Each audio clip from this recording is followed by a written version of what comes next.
షహన్షా మీరంత పని చేయకండి. షహన్షా కొంచెం ఆగండి షహన్షా.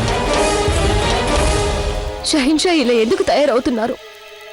వారికి ఆయన వారిని దూరం చేసుకుంటున్నారు. షహన్షా మీరు అలా ఎందుకు చేస్తున్నారు? మీరు అలా చేయొద్దు. అలా చేస్తే మీరు గాయపడతారు షహన్షా. చూసుకోండి.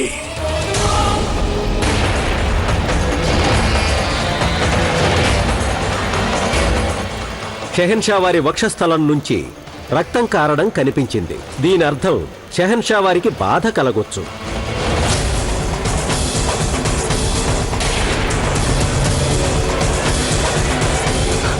మీ షహన్షా తన గుండెల మీద దాడి జరిగినా ఎదుర్కోగలడు. చూడండి, షహన్షా జలాలుద్దీన్ కంటే గొప్ప వీరుడు వేరొకడు లేడు. ఎవరు లేరు షహన్షా. షహన్షా మిమ్మల్ని మించిన వారు ఈ హిందూ దేశంలోనే ఇంకొకరు లేరు.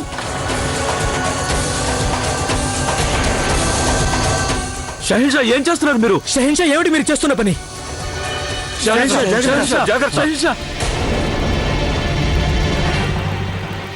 మా మీదే దాడి చేస్తావా నువ్వు? మా మీదే బలప్రయోగం చేస్తావా నువ్వు? మా పైన దాడి చేస్తావా? ఆగండి. షహన్షా లేకపోతే చనిపోతాడు. ఆగండి.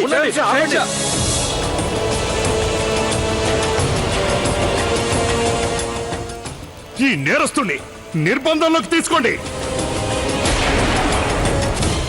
మేము నిన్ను ప్రాణాలతో విడిచిపెట్టాం.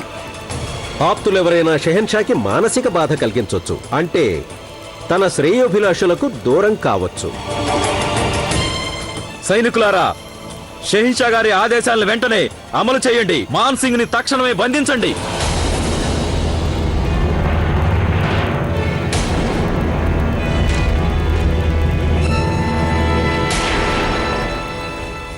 అత్తయ్య,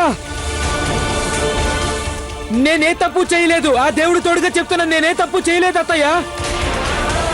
అయినా నేను షహన్షా పట్ల అలాంటి పని చేస్తాను అత్తయ్య. అత్తయ్య